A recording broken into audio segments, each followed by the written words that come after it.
let's find out who's going to Toronto. Let's bring out first, Sentinels!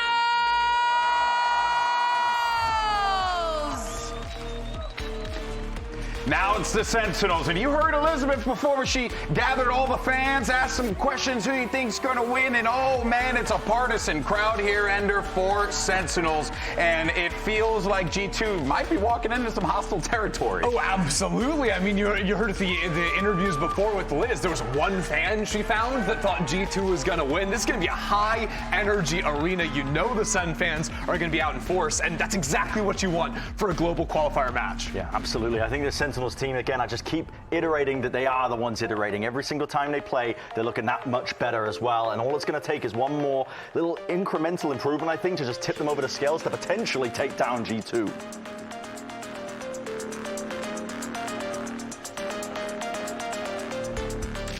And now it's time to bring out their opponents. Come on, y'all, make some noise for G2!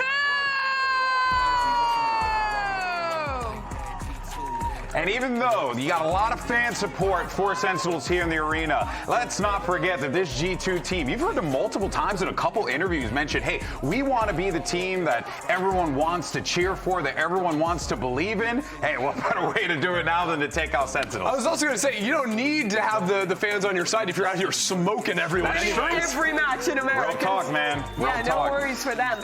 Sen is coming off of 2 dominant 2-0 victories, most impressively against Sentinels to start their bid here in the playoffs. But for G2, they've had some close games, losing a map in their last 2 series, really getting pushed by Leviathan, by MIPR as well, but now coming out here and still being flawless, still being the #1 seed. This is their chance to show what Josh RT was talking about earlier in the season, that teams have not caught up and they are still the top dog for a reason. And this is going to be an interesting map pool indeed as well. Sen with the split pick as well. That's going to be awesome to see them play that one. Icebox, the way that G2 play Icebox is almost like they've just thrown it into some sort of algorithm to figure out the most optimal way to play it. Literally. Which sounds like Josh RT. It's all post-plan store, but the way they play it is so disciplined that it almost makes it interesting to watch itself. I think we're going to have a stellar series on our hands. Sen has gone back to split being their strongest map in this stage, but G2 have not played this since their loss to T1 in the finals of Bangkok. They could have something completely new ready.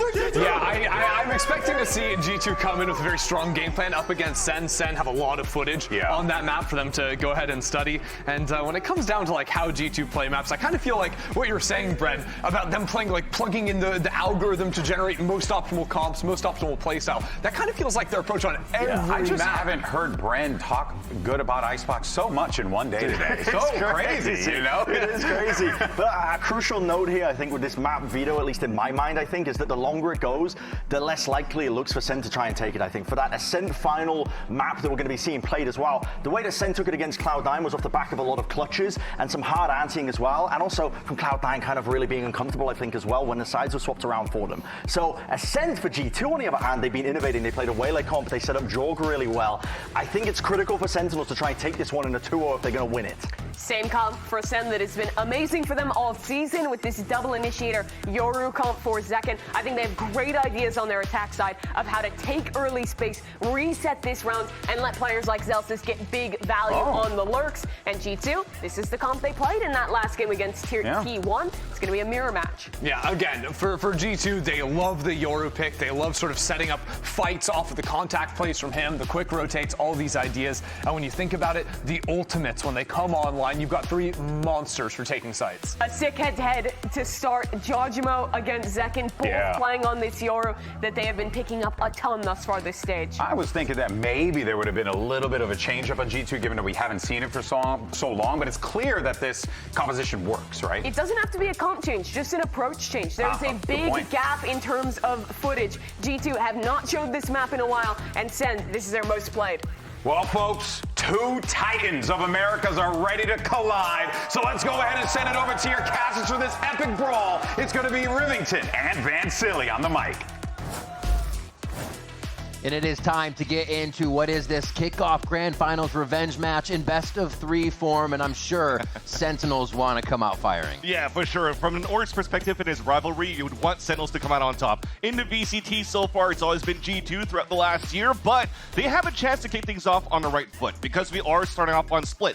This is a rematch of the Grand Finals of Kickoff, as you've mentioned, and actually Sentinels has beaten G2 13-4 on this map. A great start to kick things off, and when you're looking at G2's side, though, they're pulling out with an Omen. Mimi mentioned that they used this against T1, but in that kickoff game, VALORANT actually had the Astra going into the composition. So this time around, going back into an Omen, they want to go into a mirror comp, maybe battling a little bit more with the Omen flash, and we'll have to see what's G2 cooking up this time around. It is interesting to see. You don't need as much as the stars for post-plant now that you have Trent continuously playing that Tejo. And as we get into our first round, it's just going to be a spread out on the map for G2.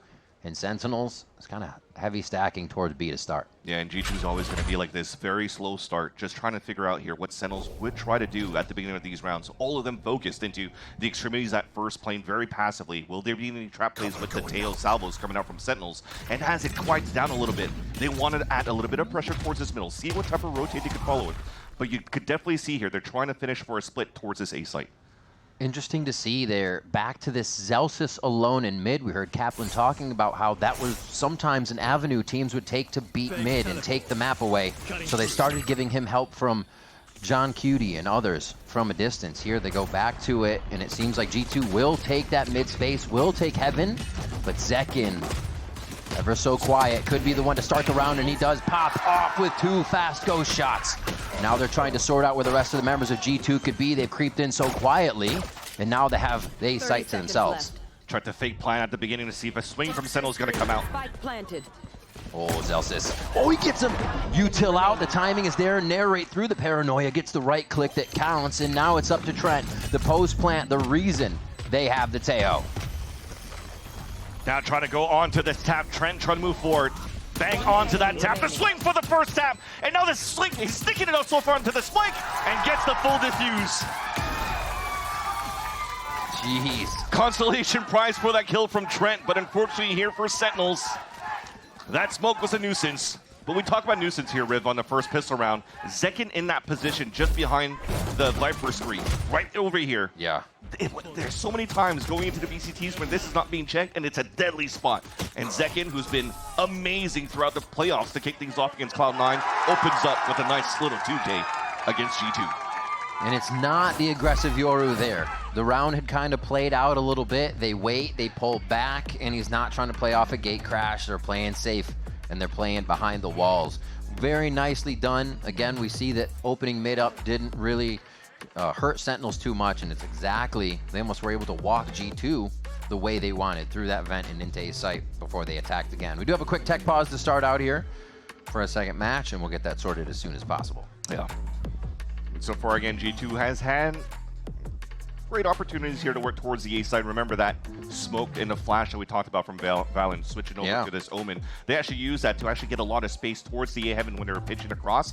So again, think about how VALORANT potentially could be sticking around with this group here for G2 to work as a pack to fight toe-to-toe against Sentinel, who loves to get muddy in these fights too. You saw how close it was one on top of the spike. Close range classics. It's been going well so far. All right, ahead of G2's playoff debut, we did speak with Jonah P about the team's goals. Let's check it out.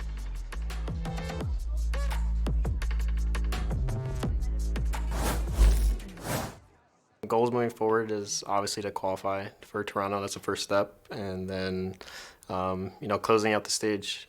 We're not here to just qualify for the event. We want to win the whole thing. And we got to defend our kickoff title, and that's what we want to do. We want to, you know, we want to win everything and be that team that's very consistent, and, you know, it proves to the fans that we're the team to cheer for. Yeah, so expectations pretty high here for G2.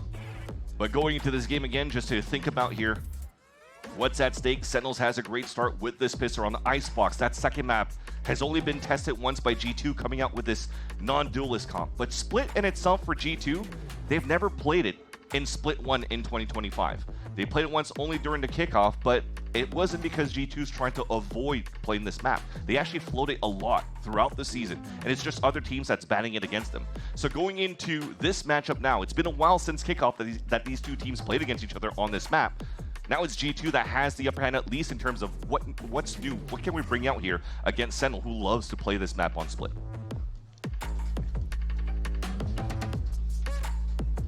We'll have to find out after we get out of this tech pause. And I think the one thing we see here is one thing we definitely want to talk about. The G2 Classic. The way that these teams will use stingers on a low buy. Two of the best in VCT Americas here. We remember Trent's play from just the other day on Pearl, as well as what they're going to be able to do here. So it's going to be a treat to see what the Stingers will do, and I think this is going to make the game very fast on the low buy rounds. I don't think they're going to give each other too much space. We'll give them a little bit more space. We bounce back out for a tech pause real quick. Apologies for the delay on this, and we will get back as quick as possible into the game. But it's something that's very much so switched the rounds. We saw Sentinels as well in their 1v1s, their 1v2s, even 2v4s from their previous series being able to steal rounds they should not get. So we may have to see the G2 Stingers or vice versa from Sentinels even more than usual. And a lot of that was on the back of Zekin and Zelsis when they were getting these clutch moments against C9 the other day. And for the side of Zelsis, he's been the vibe merchant. You saw him walk off the stage, or walking on the stage with Kaplan, just laughing along. A little bit late behind. He was supposed to be the coach in the back, but it's still Zelsis that moved forward. But at the same time, the vibe merchant was definitely present throughout these moments. I think he won like 2 1v1s on Pearl and a 1v2, especially in that 2 versus 4 with Zekin when he flanked from the back. So you kind of need somebody like Zelsis who's been finding his groove as a Sentinel role, as a flex now going into split playing as this Viper. Yeah. But definitely somebody to look out for. And now you're looking from top to bottom in this roster. It's definitely a team that actually puts a lot of power into the server for Sentinels. Zekin, I kind of wrote in my notes yesterday, this guy had so many ults you thought he was cheating. It was like 3 per half, 3 or 4 per half, and you might even see it here again, already starting out 2-1. As we get this sorted out, let's do some voting with the crowd. Who are you picking? Where's it going? It's going to be mirrored, so it might be weird at first, but it is Sentinels first. What do we got? That's, yeah, okay. Obviously, obviously G2. Okay, okay. You're saying that it's mirrored. People today seem to be knowing the groove to yeah, 2-1 to point in the right direction in the very beginning. Oh, see? Okay, maybe you not. Cursed maybe them. not. You Maybe cursed not. them. Maybe not. I'm cursing this as much as I'm cursing the tech pawns, am I? G2. So it's like 3-2 now? 3-2 G2? Oh, yeah, this is Zekin.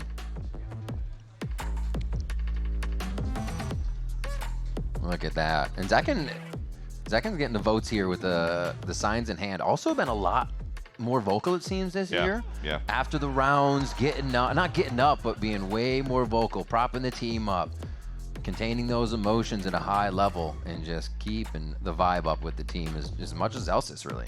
Actually, when you talk about emotions as well, you see G2 when they're walking out here on the stage, they're quite stoic. And a lot of their matches going into this one here, knowing that they're the best team, but also I think there's a lot of those emotions that's just buried down, just to not let that take the best of their emotions going into the game. Because remember, they almost had a chance to win Bangkok going all the way to the grand finals against T1. Yeah. They had the lead over 2 maps where they unfortunately lost those in overtime against T1, where they had the lead. They had game point, match point, series point, championship point going into Bangkok and let that slip. So, and you know what things like that mean? We hear Jogamo talk about the effect it had for them on Pearl and how they had to get over that speed bump on Pearl where it felt good again if they could get themselves to that map and play it through. Well, let's get into this map then. Let's get right into Split, though, as G2 Esports are getting one of their first plays here out of the stage. Deadly spot from Bang at the top there of the billboard. And G2 going with the Stinger buy. You just mentioned it before, but G2 quite often successful with the Stinger buy and now attempting to rush towards his B site. That TP's back to A. Jogamo in back to site, but Bang is very much so ready. Gonna get swarmed, and he wants to go for more. Thinking he may have the positioning. Very fast move from Sentinels here to reposition and get set up for the protocol and retake. They're staying as a group, closing the gap. Could be very deadly against the retake of Sentinels, who only has a judge on Zelsis too as a weak weapon. Poison orb emitting. The W key has been a huge advantage for G2 on this one. They just pushed right into the site, running over anything that was in front of them. This is where the Stingers may fall flat, though, to the Bulldog on the other side of the swing of Sentinels coming through as a team.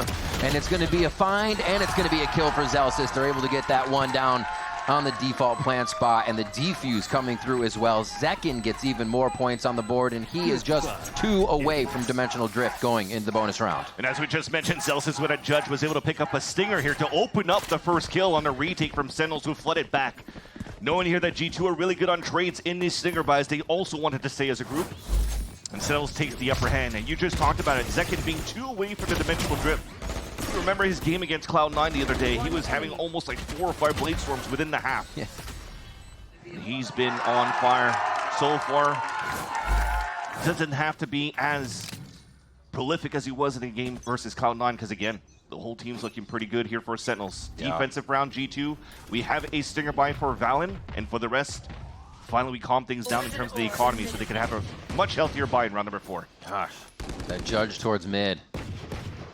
The vanity, artsy, and cosplay now coming into effect. Everybody realizes how strong it is in this position. A nice displacement, so G2 can still toy with this area and try to gain a little bit of ground.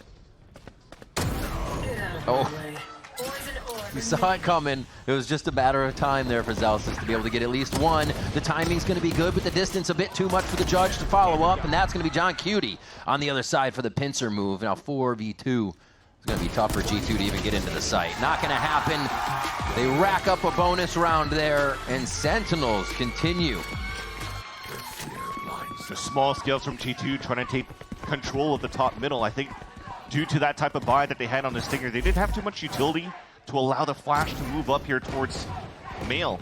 So Valen just swings in with the Stinger, and that's not something easy to fight against when you have a judge here into Zelsis.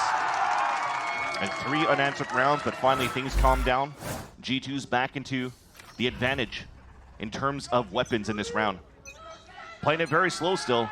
You have this wall set up on the A side for a slow lurk on the side of Leaf, where G2 gives a lot of responsibility onto Leaf in these moments where he's trying to find a timing on these lurks.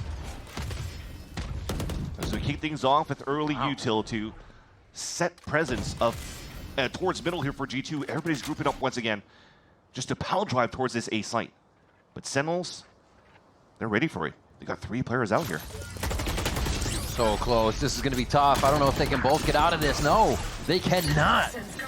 G2 pressing in so fast, and it was Sentinels in just that awkward window in timing. It's like G2 is going to be trying to do this the entire time. They play a little bit slower. They find where they can get through the armor of their opponent. And then it just looks so easy once they get the spike down. Still good util for Sentinels, though, to move back into the site. Bulldogs being picked up. They have Salvos and Paranoid to start flooding towards the elbow. Pop flash from Nagamo to see if they can retake this space, but nobody's engaged enough for him to want to take it. I think they back up here. Maybe try to find exits, though. Zelsis only has his Bulldog, so he's going to be the one moving forward. John Cutie's going to fall back and save. Double peek. He's just waiting. He doesn't want to give it away now. And then sees 2 on the other side. Jonah will take that. And Jogamo just vibing there. Cat jamming on the screen. And that is going to be a 4th round here for G2. Still a great start. Finally, that they have their money right. They have a flawless round for the side of G2. But the good thing about this, though, despite G2 being able to open up this A site, is the correct reads that Sentinels currently have here on the defense. Something that's a masterclass calling that was even mentioned here in the post-game against Cloud9. Something that John Cutie is doing very well in terms of understanding the tendencies of their opponents. So when they have better weaponry, or even a judge back in the hands of Zelsis, maybe in the later rounds, it could render deadly for G2, who are kind of like just spitballing into a group push in the mid-round without getting too much information. And speaking of information, you start with the Dimensional Drift. A flash to come across. Oh my gosh. Just straight to the back line. They're expecting it somewhat, but you know Zekin's going to try to do something crazy here. Leaf goes down, but so does Zekin. I'd say this is obviously leaving Sen in the 2-2 across the map, and if they don't lose anybody else, are looking pretty good here. G2 patiently waiting to get in. One off of quite a few ultimates could easily solidify this round for them. And that's why they wanted to stay back towards the spawn. What type of moves are they going to do here on the defense? And they react to it. So far, reacting correctly. Moving inside this B side, it's open for now. It's been stalled a bit by some counter salvos out from Sentinel's side. And finally, Jonah P's going in for the plant.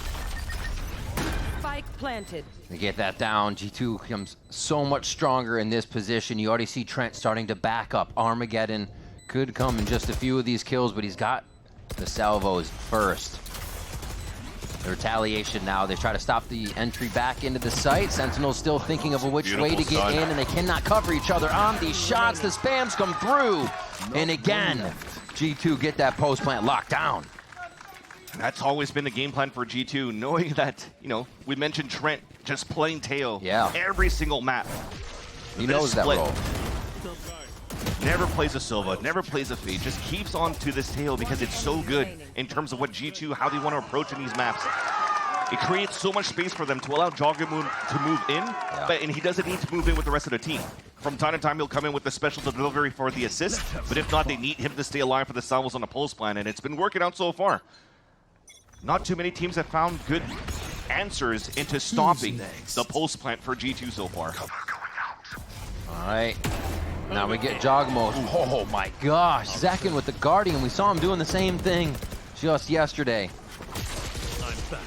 Jogmo creating disruption. Looks like G2 slipped past again. They've definitely picked up the pace in the way that they're taking the sites overall. Just the game pace for them has been picked up here, and Sentinels cannot seem to get in front of it just yet. But with losing Leaf, they're forced to play inside the site. TP's it? No, does not time it correctly.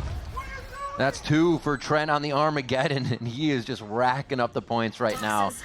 You'll already see John Cutie heading to the side here, and G2 may have lost the first 3, but we saw that Stinger be quite effective. It went down low, cost Sen the economy, so we're starting to see that go to the wayside here, and G2 will start to come back. Evening on this round, and they should be able to pressure very hard on next round too. Just so go well for the the throw. economy for sure, and you see now Zelsis once again looking to position themselves for exits.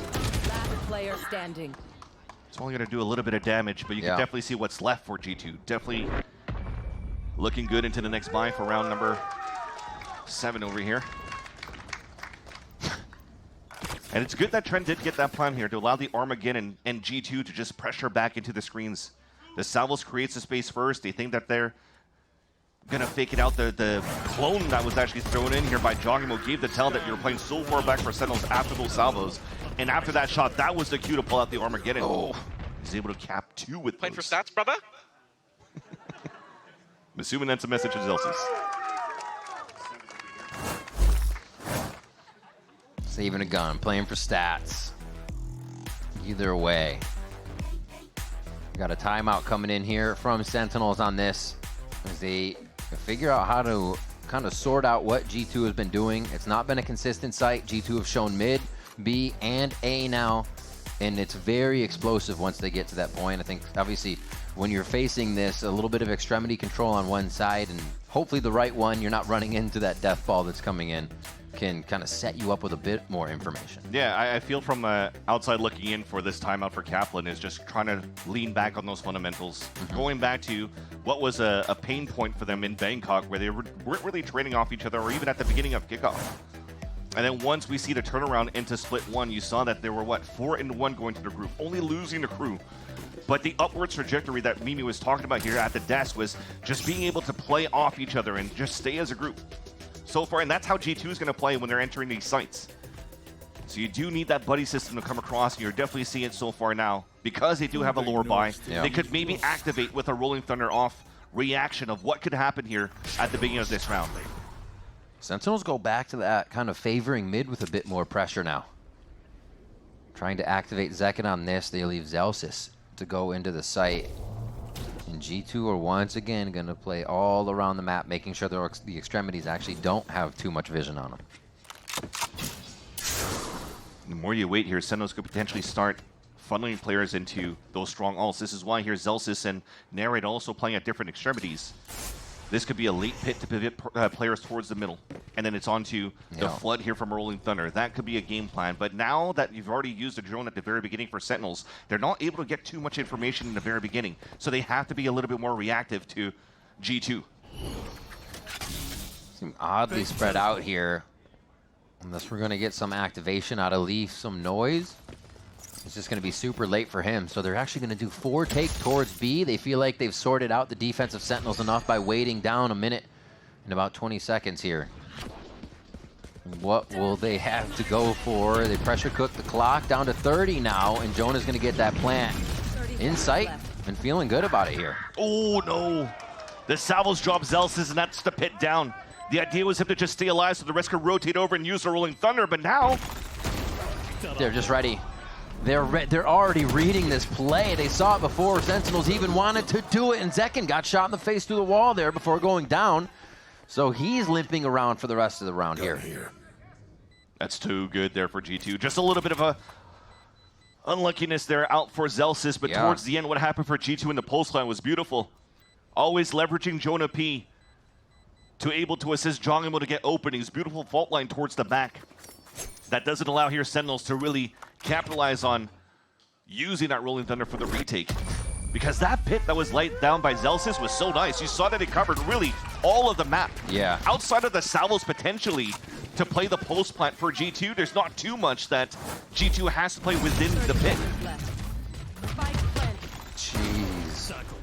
It just goes to show Trent is thinking so well with where to use these salvos, what the displacement along with the other information is going to be. And Kaplan watches his timeout fizzle away. Yeah, you saw how that split across the Paranoia. Again, to switch back onto an Omen.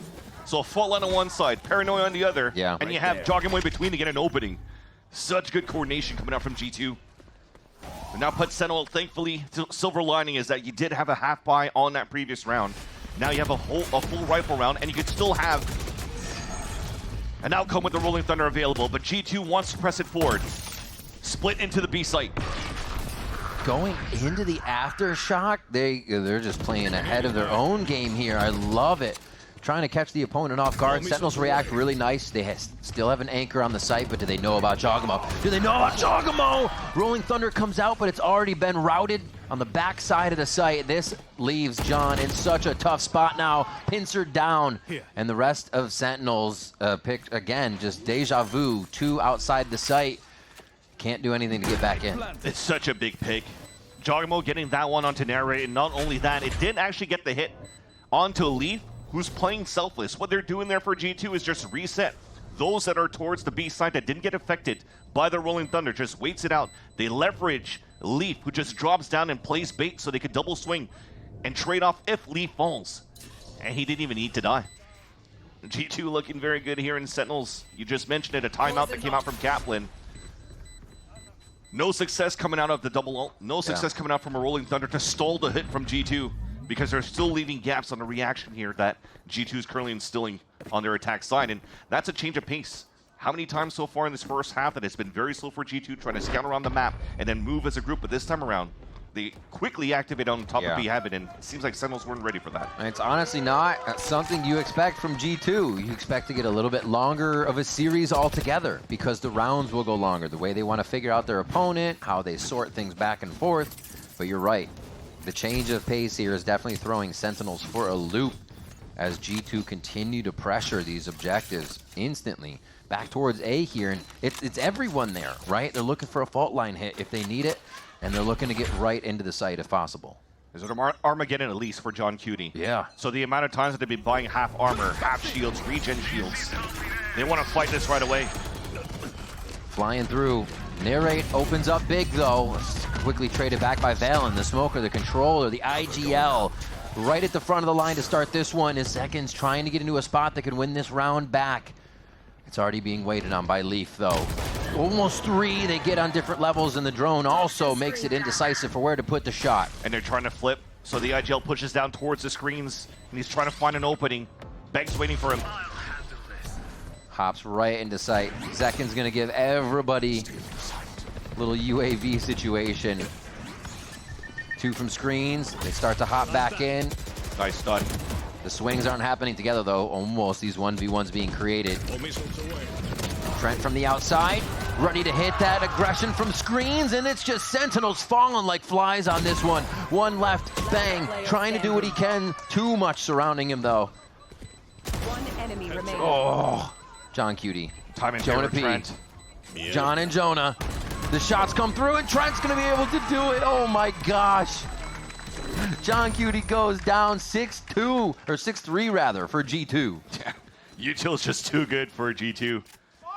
Even if Leaf, again, on those moments usually is good on like at least 1 or 2, but he gets the perfect information that there's 3 players from Sentinels swinging down towards that ramp, and look how Valiant activates to push back towards the spawn. He nullified the dimensional drift out from Zekin. Good move. Because when Zekin found all that information, he actually flashed back towards that spawn so that Sentinels cannot come back to fight. They had good rates to play so passively in the very beginning, but going into the hit in itself, the util coming out from Trent and from Valiant was so nice to stop that. That timeout button is getting pushed fast over there on the Sentinel side. I mean, Kaplan just has to get in their ear to tell them what is happening, what's going on, where can they reset, or maybe even say you have the right idea, stop second-guessing yourself, right? It could be numerous things right now, but Sentinels is falling behind too much with 6 straight rounds in favor of G2 now. I was just mentioned before that Sentinels like to get muddy. They love to fight as a group, and they don't mind to fight in the chaos. But the thing is, when they actually used that Armageddon on that previous round, Valiant that snuck through towards the entrance of the A site actually threw a smoke up towards the A ramp.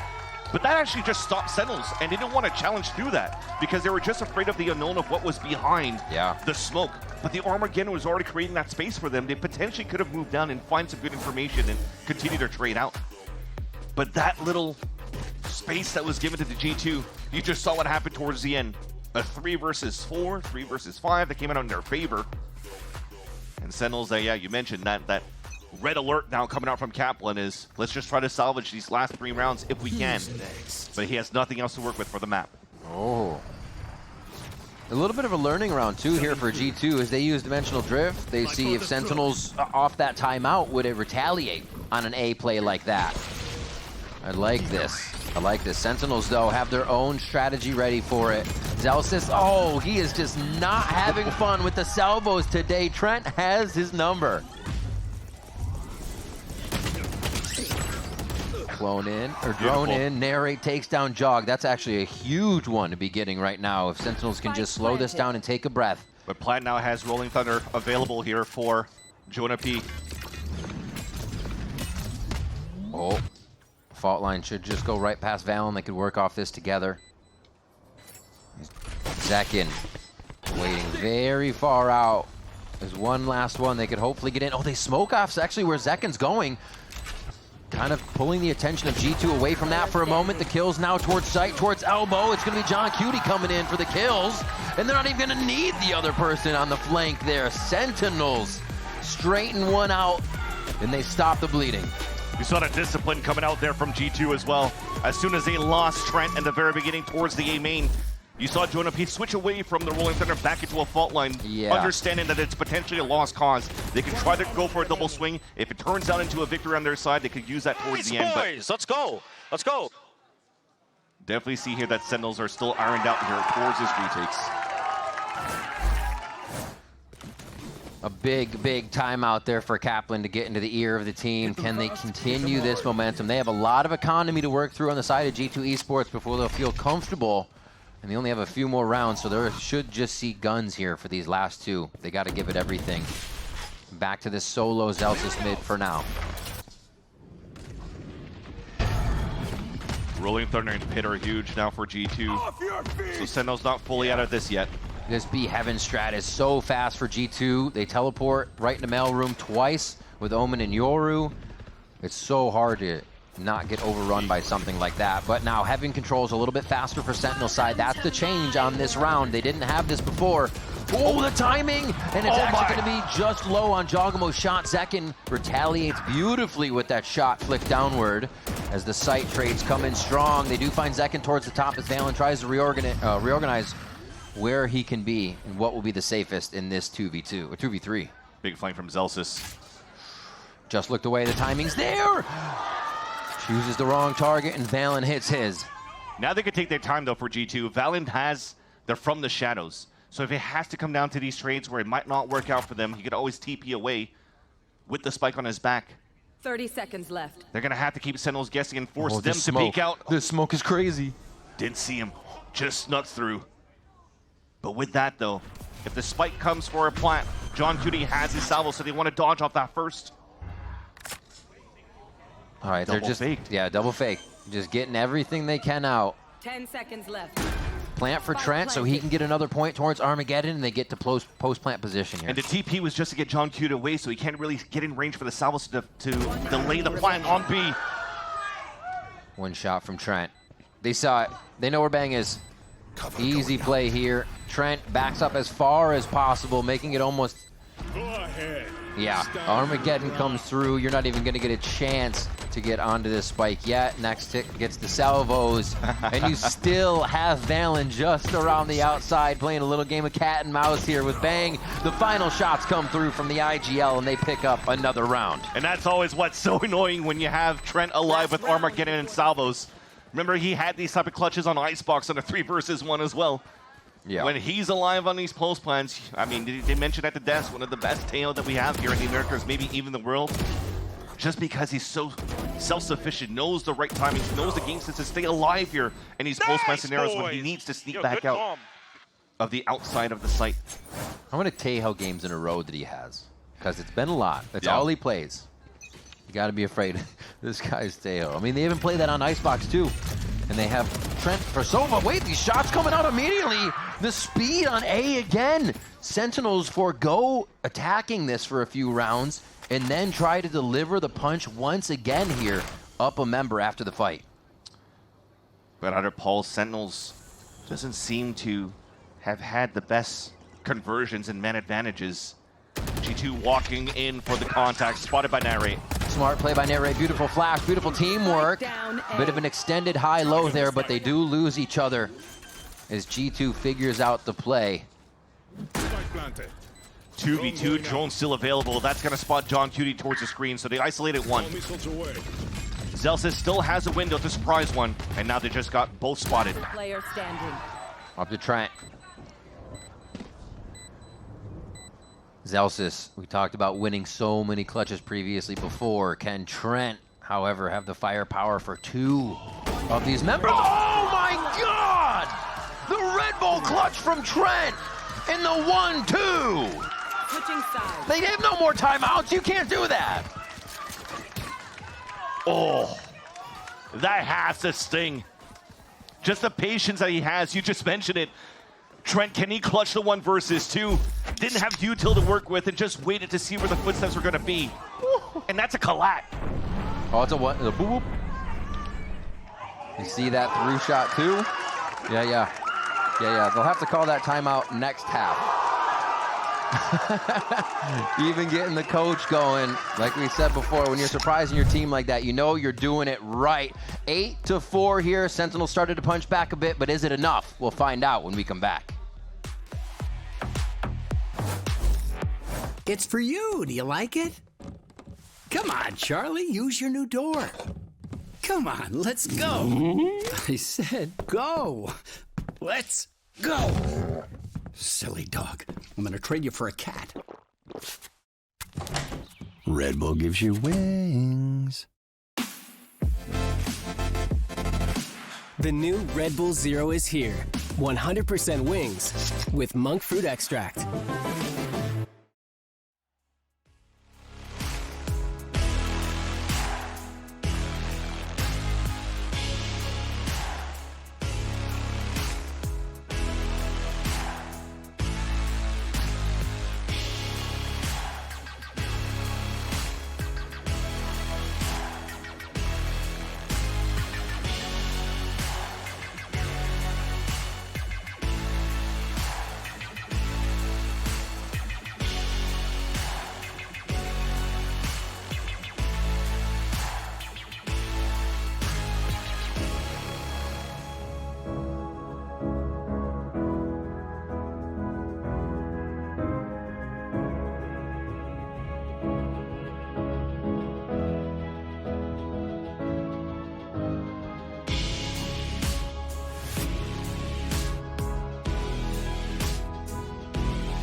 G2 lead at the half, 8-4. After a 6-round run there in the first half, they started to run away with it.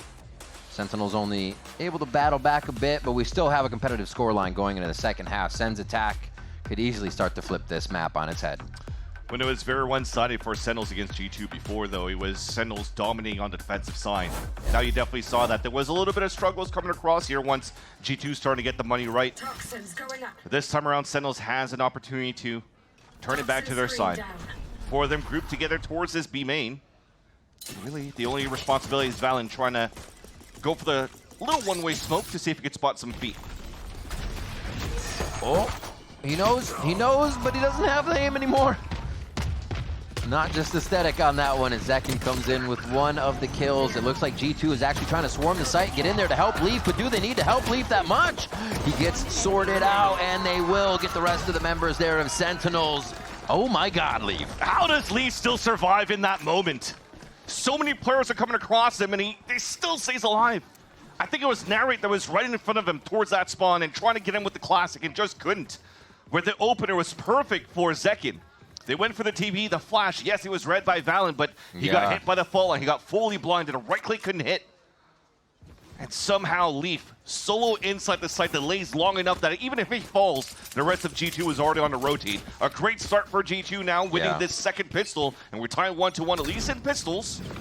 But G2 has the lead by 5 in his first map. And they love to have Leaf in situations like that. I think they give him the opportunity to play up, be a little aggressive, draw the util out of the opponent, and he's still staying alive. Like you said, how? You just ask questions when you're watching it. A little aggression from Zekin here as he tries to push back Jonah P.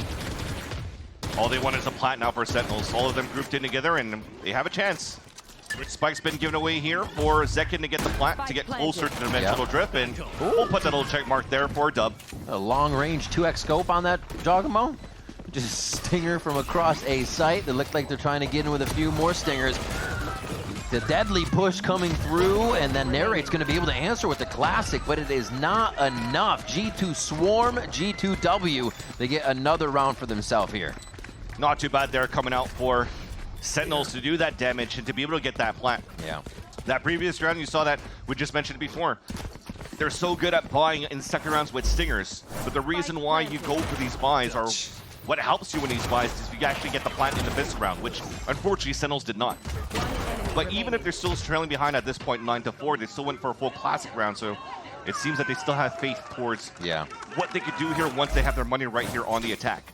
And so the other buy, it's going to be Vandals, Phantoms. They do get the rifles in for Sentinels here. This bonus round is very, very big to keep G2's pressure at bay. Already the 10-4 is enough to deal with. And just a push towards main, so a little bit of an extremity hold here. But still giving G2 quite a bit of space to start the round as they have an eye on just about every angle. Yeah, and any of the game for Sentinel so far is just to wait out and find that minute mark where the players could be. Ooh. Too suppressed. Hello. Not really answering to that yet, though. No fault line to Salvo, so just waiting here to just stop G2 or stop Sentinels on the hit. Jeez. Even that activation you saw coming from Narrate, that was from mid, that fault line we just watched Jogamo jump out of. So they're trying to activate from across the map. Leaf ready to deliver the mail, and he gets one down. That's going to be too far for the Bucky, but the Stinger comes out strong. Another headshot coming through. Time to jump. We see Jonah P go down as Zekin finally answers the situation. They have to limp into the site now. Actually, not too bad. Zekin's still pretty healthy off that engage. Oh, and heck of a swing there for G2 trying to combo that. It's up to VALORANT now. Almost won the second. He's got the distance. Classic. Oh, he's indecisive about the weapon, and Zekin is not. Flying through the air to get a right-click win. A triple kill on that round, and another one for Sentinels. Split second there for VALORANT. Yeah. To potentially put the nail in the coffin onto Sentinels on the first map. But thankfully, Zekin once again is there to save it for Sentinels. But it looked so good here for G2 and how they played their bonus round. You saw that there wasn't an idea to do the trap play around these salvos and the fault line. You're just trying to find information, trying to suppress some players, and also just trying to stop and trade utility between both teams. And what to do after? Hold it to tight quarters because you have Buckies, you have Stingers. Yeah. You just let them run into you and get these picks. And Zekin, thankfully, with that last kill and the clutch, is able to get some information for Sentinels to activate towards this A site behind a Dimensional Drift. He's in the site. Zekin is definitely spicing up things on the map right now, but G2 has kept him at bay from what his performance was yesterday. That's for sure. Let's see if they can get themselves back into the action here. A really nice site take towards A. Sentinels kind of has to stop giving G2 that respect. We hear a lot of teams say it. You just got to move a bit faster, more aggressive, and Bang is all over that. All missiles away. Into sight. Tempered engage for now as G2 drops in for a moment. There's so much util to be fighting in the orb. The fight in the smoke, or rather the wall, as Leaf and Valen are just taking down the members trying to enter into the site, bottlenecked as they try to get through here. No time. And there it is. Jogamo grabs one. Leaf's already on the defuse, and that's going to be round 11 for G2. It was close. I thought that Leaf was still too far back before he got in, but as soon as I heard that, we're good. But that said, you've just mentioned so much util being thrown towards Hell. That was the main choke point where everybody was focused on, because the Armageddon already pushed everybody back. Yeah. Sentinels knew that the Flood was going to come back from Heaven and from A main just because of the Armageddon thrown by John Kuhn in the pulse plan. But high-low, verticality advantage coming out for They played G2. 4 off Teo solo. It was just too easy to fight back towards the end there for G2. Two more rounds rather to close up the first map. They're gonna make things difficult here in round number 17. Already a thick pit towards middle. Try to figure out how to dislodge him. Exactly. It's so deep too that it doesn't allow for you to really get some good control towards the vents. So it looks like Sentinels has no choice but to work towards the extremities. Half buy that you have on their side. I mean, it even comes down to a force buy. Yeah. They absolutely have no credits left to work with, and at this point, if they're going to play this slow, I think you're leveraging on Narrate to try to get an opening here with this Guardian. They're trying to sell something towards A. They might have gotten that teleport back just in range of Jonah P, though. You see no movement from G2. They're not buying that A distraction just yet. Jogamo hopefully getting the drone work. Drone on drone action. Ships in the night crossing. Now they just sit. Behind the column, the util keeps them protected for now, but Jogamo is trying to let them know where is the in the window to get back into this. Leaf's in sight, so's Valen, so's Jog. They just surface from nowhere and take down Sentinels. Match point. Sentinels tried to go back for their pistol round that allowed here Zekin to get the opener onto Valen, but instead this time around, it's G2 holding them back with Jogamo, with the Dimensional Drift, able to escape all that util and find all of that information from a fault line to stall, the salvos to push them off the spike plant, and then also to just close the gap to get that done on the side of G2. Dude, it felt like everyone came out of a Dimensional Drift. They just popped out in the sight. That kind of teamwork is insane, and the reason we see G2 with so much consistency behind their plays. Stinger by for what could be the final round here as Sentinels try to keep themselves alive, and Leaf just snuffs Zekin as he sprints up mid. And that's what makes it annoying, trying to play a judge inside mail. Thankfully, those Sentinels have control of B site, but they're fighting with Stinger's long range. Bang playing a bit of a game, but knows it's death at the top of that rope as he bounces back into sight. 5v3, or if you're looking from Sen, the 3v5. As they have to hold this one. Signatures are up, more smokes there for Valen as they can create their own angles that they want to be looking at when they re-enter the site. Just waiting on the go button here. You can see Valen discussing what the next moves are. They're very happy to see those Tejo salvos. I think that's going to pretty much activate what they want to do here. Just a 1-2. Where's the third? The punch comes across, but it's not going to be enough just yet.